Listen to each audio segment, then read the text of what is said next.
Ready to start learning how to write burp plugins in Python? Let's get started. The very first step to writing a plugin in Python is downloading and installing Jthon.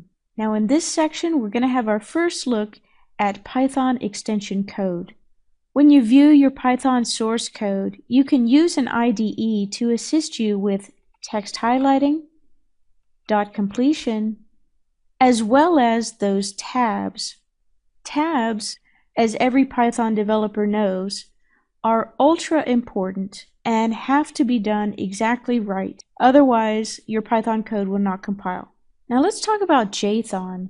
Jthon is an implementation of the object-oriented version of Python that integrates into the Java language. Now you'll see me in the demo using the Jthon jar file. I'm using the standalone version. The Jthon jar file is going to allow us to write Python code and have that translated into the burp API code that is written natively in Java. So the first thing that you're going to need to do is go ahead and download that Jthon standalone jar file, and I have the location here on the slide. Also, what you'll need to do is specify the location of that Jthon jar file inside of your Extender Options tab of burp.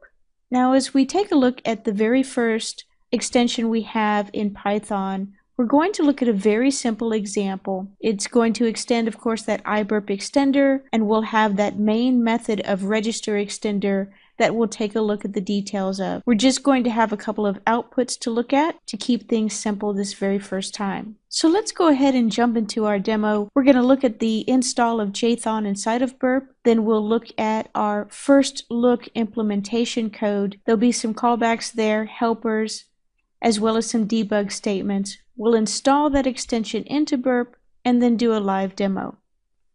In our first demo, we're going to take a look at the extension called First Look. Now, in First Look, when you first bring it up inside of PyCharm, you'll notice that you'll get some compiler errors. At this point, I wouldn't worry about these errors. The extenders can still load up properly inside of burp, as we'll see in just a moment. So as we go through this code, you'll notice that we are using the same burp interfaces. And in this particular case, we're using the iburp extender. We're also going to use the print writer from the Java I/O package. So we declare our class, burp extender. Of course, it is the implementation class for iburp extender. We define our function. In this case is register extender callbacks. We have a reference to this class, and then we have a reference to callbacks.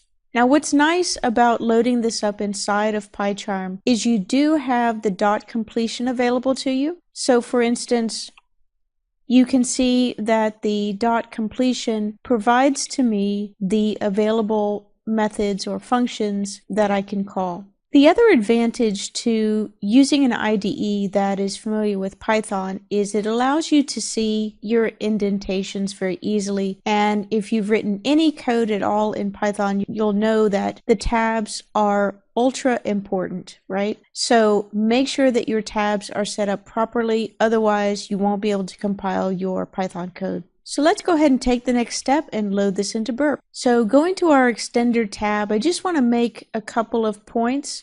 First, go to your options. Make sure that under Python environment that you are pointing to the Jthon standalone jar file. You should have downloaded that and just point to that located on your hard drive. Now returning to the extensions tab, what we're going to do is we're going to add a new extension. The extension type this time is going to be Python. In the extension First Look folder, you can go under Source and go ahead and select firstlook.py.